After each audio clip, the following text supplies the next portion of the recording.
About a year ago, I purchased this rifle, the Winchester Wildcat. So naturally, I made a video on said rifle, but one thing bugs me, and that is at the time I had only shot a couple hundred rounds through the rifle when making my conclusion on how good or not so good the rifle is. So now, 1 year later, after shooting over a couple thousand rounds through it, here is my updated review on the rifle that is the Winchester Wildcat.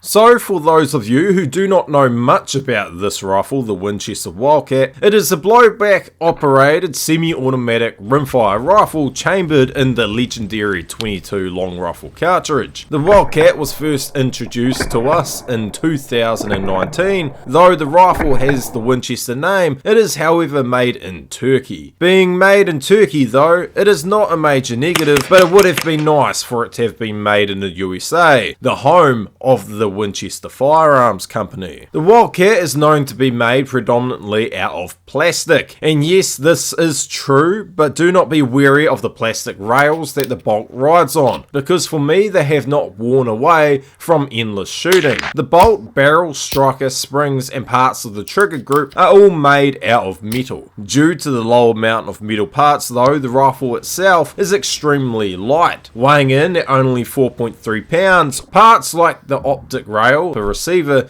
trigger and stock are all plastic. Along with all this, the rifle did also come factory threaded and with a peep sight. A few people have also commented that the Winchester Wildcat is just a Ruger 1022. Well, they are far from right. There are only two major similarities that the two rifles have in common. Number one is they both take 10 round rotary magazines, with the Wildcat being able to take 1022 mags as well. And number two, they are both semi-automatic blowback rimfire rifles chambered in 22 long rifle. That is where the similarities actually end. The Wildcat is striker fired while the 1022 is hammer fired. The Wildcat also has some features that the 1022 does not have, like the last round bolt hold open and an auto bolt release. You can also quickly and easy take down the Wildcat with just a push of a button for ease of cleaning and ease of maintenance. In all honesty, the ease of cleaning and the last round bolt hold open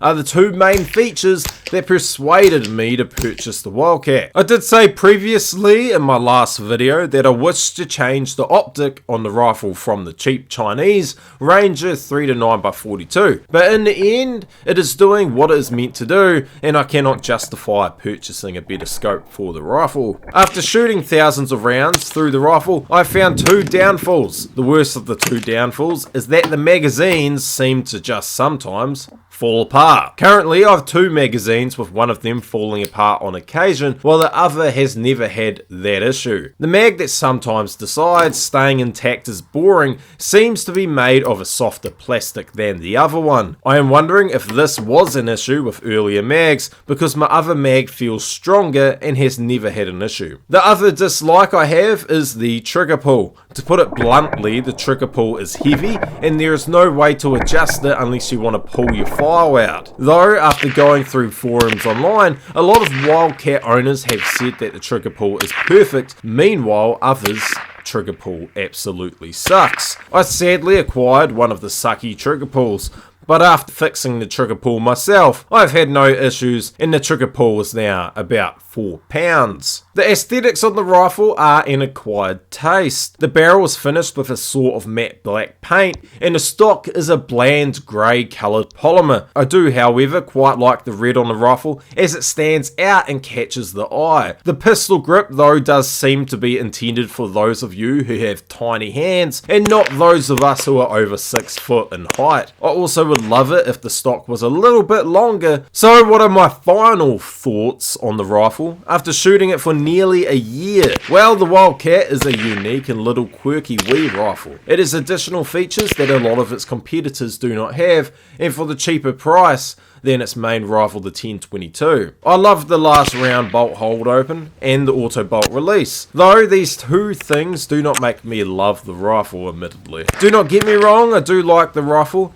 However, I feel no connection to it. To me, it is just the basic fun tool for plinking and small game shooting. The two negative things for this rifle is the trigger pull and the dodgy mags. Apart from that, the rifle is a great wee beast. I also said in my last video that the Wildcat could be better than the 1022 if there was more effort put into the production of the rifle, and to this day, I do stand by this statement. The Wildcat could be the king of the semi-automatic 22 long rifle market, but it falls short on the finesse of the rifle. So for now, even with the problems I have had with 1022s, I still think the Ruger 1022 is the king of semi-automatic 22 long rifle firearms. Thank you all for watching. Please like this video and subscribe if you have not, and I'll see you all next time. Goodbye.